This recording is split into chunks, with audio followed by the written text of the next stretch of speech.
Oh hi, I didn't see you there. Oh hi! I'm Robbie. And I'm Rick! And this is Living Wild.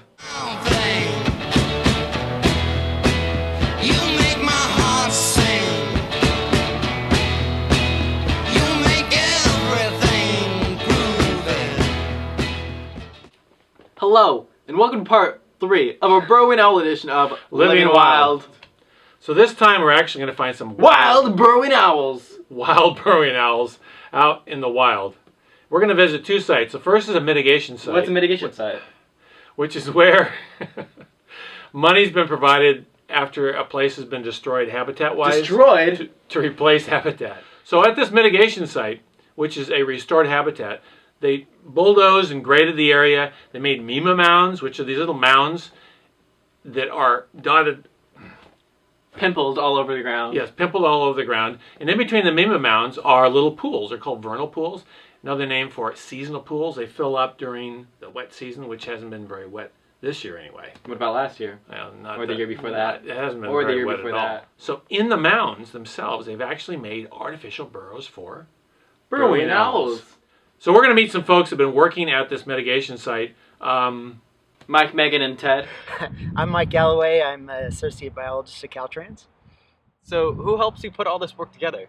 Well, we have a lot of help from our restoration biologist who is responsible for putting the plan into practice with this mitigation site. And wait, there she is now!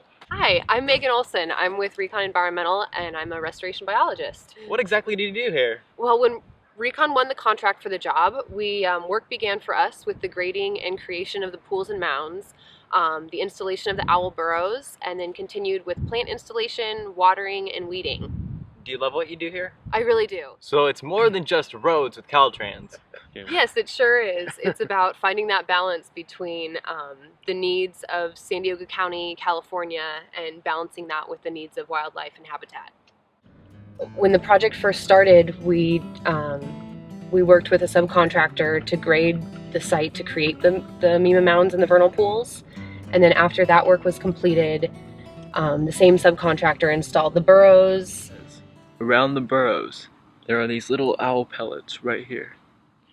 I can only assume that this one has been eating insects. And if you also look, here are some gopher teeth. We have 75 artificial burrows here, and we probably had, one time we had 21 owls living on this site. So it's working pretty well. In the mima mounds, they make 3 kinds of artificial burrows. 3 kinds of artificial burrows. The first kind is wood. The wooden kind. Wood. Which is made out of wood. Right. And so they have these little holes, and that's the one you saw down below with Mike and Robbie talking. It was a little wooden box, and it goes deep into the mima mound, and in the middle of the mima mound is another wooden box, but it's big. It's about that big, and that's where the burrowing owl's nest. And the second type is plastic. Plastic. You can explain this?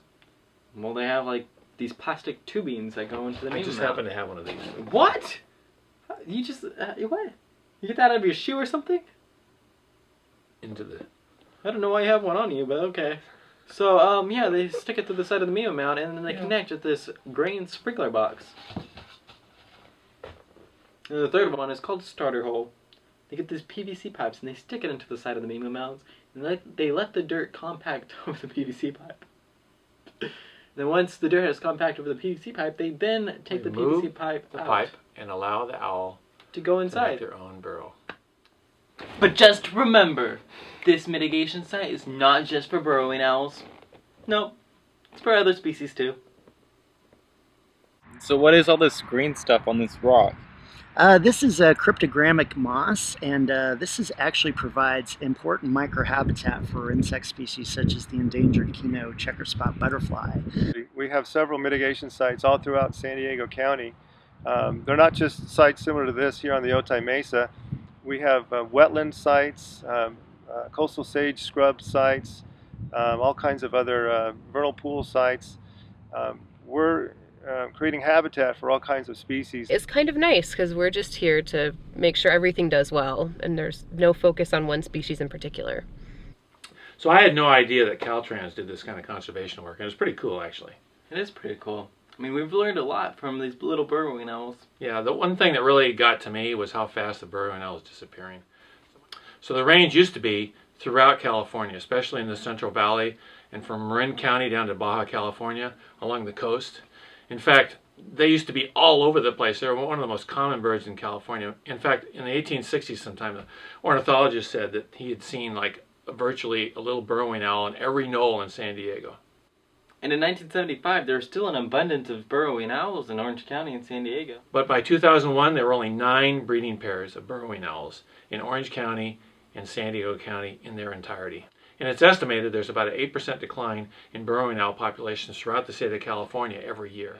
What impressed me the most about our investigation is that burrowing owls and humans can actually coexist as long as we take the time and energy to set aside land for burrowing owls and other wildlife.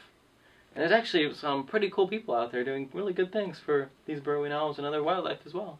Yeah, what Caltrans was doing, if that's not inspirational, I don't know what is. So we're going to leave you with some footage that we took in Imperial Valley, which represents the last stronghold for the burrowing owl in California. In fact, most of the population that survives there. So until next time, adios.